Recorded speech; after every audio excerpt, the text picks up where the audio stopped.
Alright, a few days later than I had planned, but now we're going to go ahead and try installing the tire and the inner tube. So just like last time, you're watching me doing this for the very first time, so mistakes, if they happen, they happen. That's how I learn, and if not, then I'm cool, then I'm awesome. So yeah, so I already set it up because you guys saw all that shit last time. So yeah, here we go.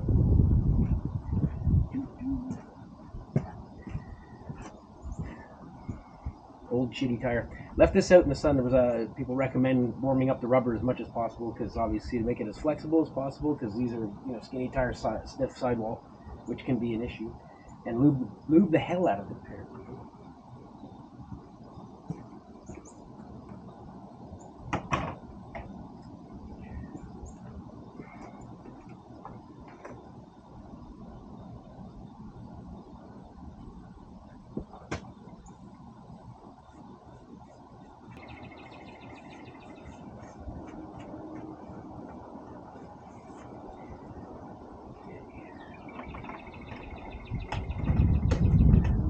Good enough.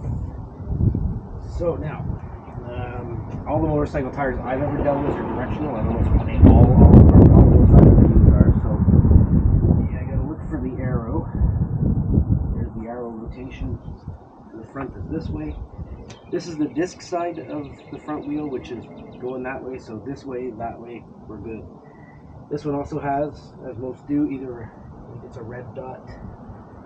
Should have a red dot to line up to the valve stem. So first thing I'm going to do is try to pop the back bead on just straight on without any help. Sometimes they just pop over.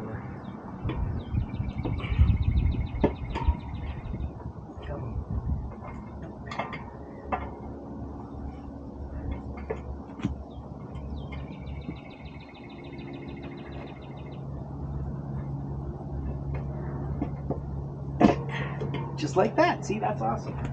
This is something I learned from the video. And here's the red dot. Okay, so the red dot's on the side that I'm working on. It's even better. Well, it doesn't really matter for right now. Now the part that sketches me out.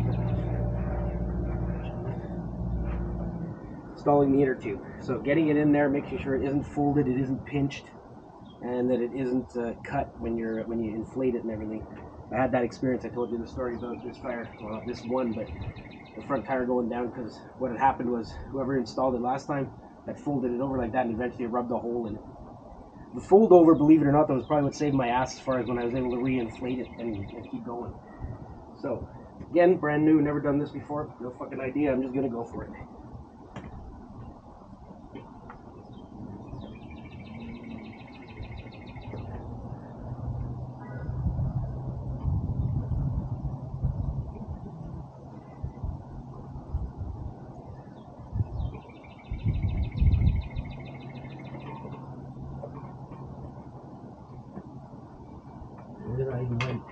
I even lined up the valve stem without noticing it. Without doing it on purpose.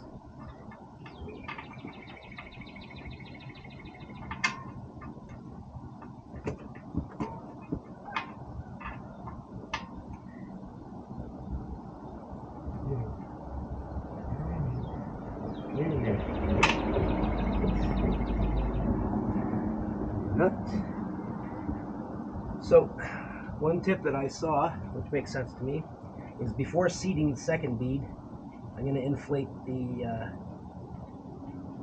tube. I'm going to inflate the tube and see if it's, hopefully that'll keep it from pinching. I can visually inspect it, make sure that it's not,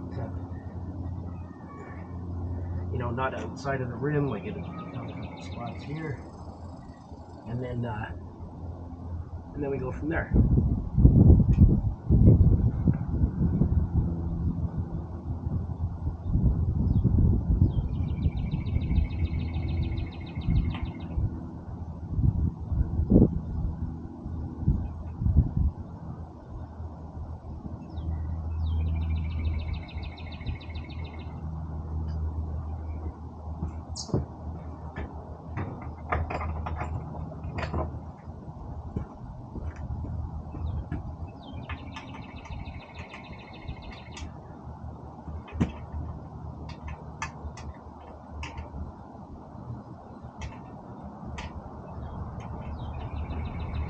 Well, I'm going to have to pause now because I need a smaller range. All right, we're back.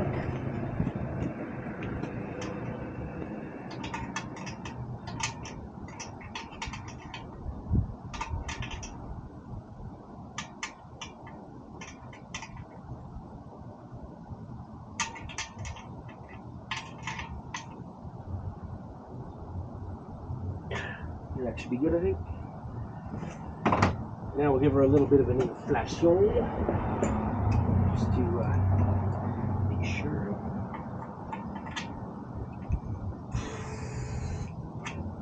Okay. What's going on here? Good, looks good, looks good. Looks good. Good, looks good. Alright, I say we have success. Now we need to take out the mirror.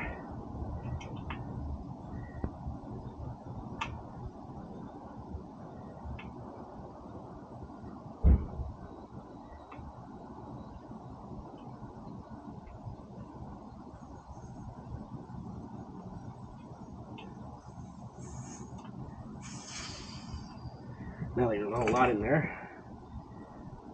Okay. Here.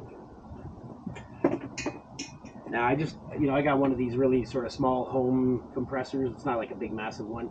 It has 135 pounds PSI, so I'm hoping that's enough that'll be able to seat the bead. If not, that's another thing I'll have to tackle. I'll have to figure out, either buy a larger compressor, or maybe I can take it to a shop and just have them put air in it. Who knows? Anyway, cross that bridge when we come to it. Now, the magic duck. So, the last time, if you remember, I said you start at noon and I was wrong. 6 o'clock to take it off, noon to start it.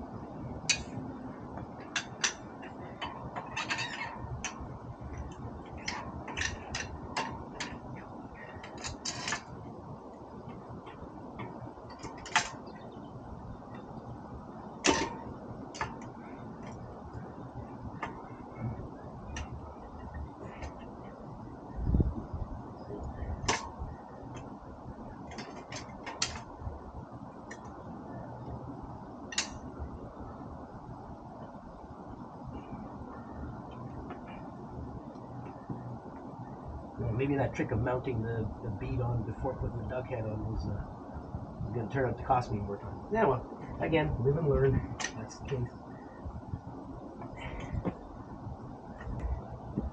Well, I don't know. I'm going to give it a little more. But first, I have to go in the bathroom. And we're back at part 2. All right.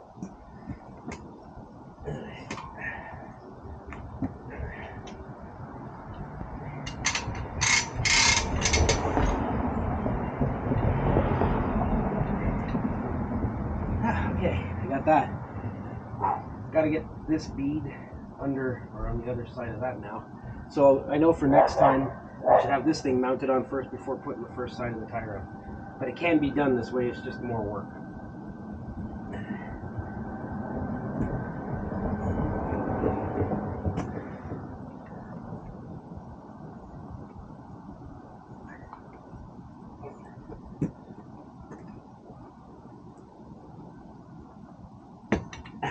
There. Armstrong method sometimes. So I guess I want to lube the duck head as much as possible too. Easy as possible. Another reason it's probably a good idea to install the duck head first, then run the bead, because then you can put lube all over the gooey parts. Alright, here we go. So this is just the opposite of how it took it off. Let's hope that it comes off easier than it went on, or goes on easier than it went on. Oh, you gotta be kidding me.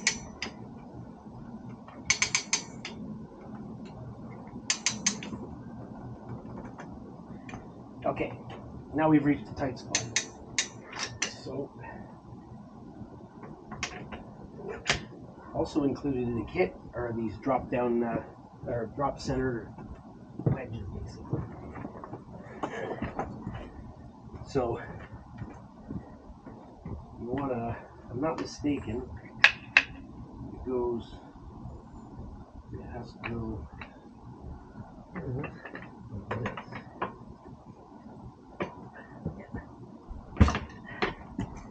So, see how it forces the tire into the drop center? Gives you more slack there. See if that's enough.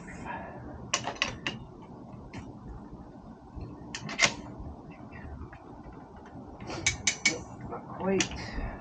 Another one.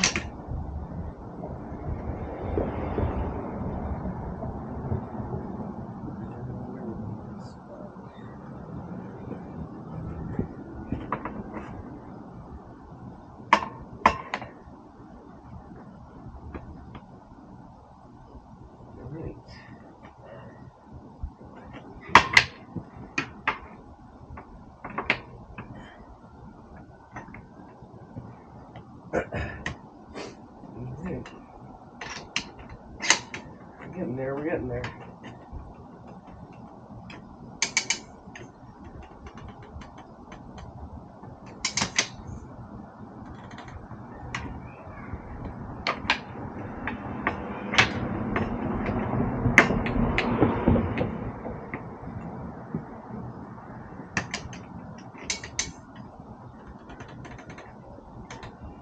Come on, baby, you're almost there.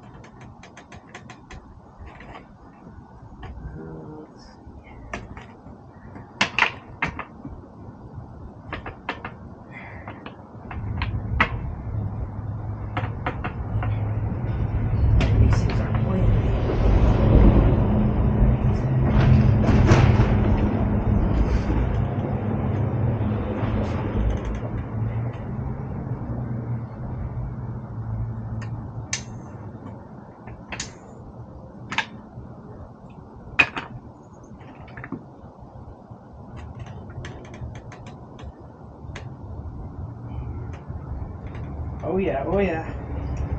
That's the shit. Yeah, baby, there we go. Just needed to put some. It's again like because it's the first time rather. I didn't want to like crank it, and wind up tearing the sidewall or something silly like that, right? So there you go. That's mounted now. I think that took all of about 5 minutes. Just got it off. Duckhead. Mr. Duckhead.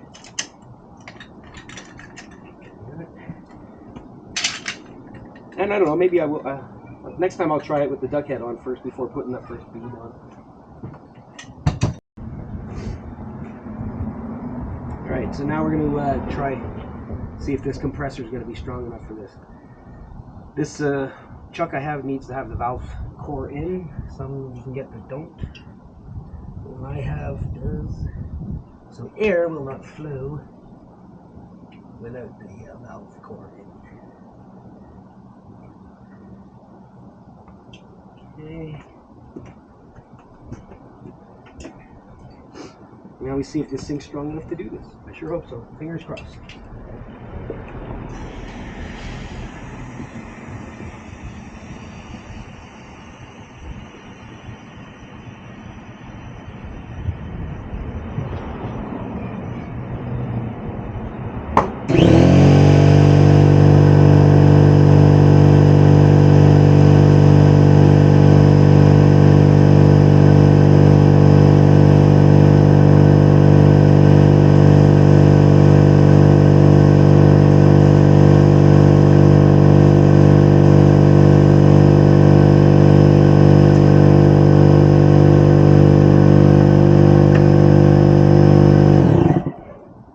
So apparently 135 psi of the little Canadian Tire Special compressor is enough to at least seat the beads on this guy, the skinny guy.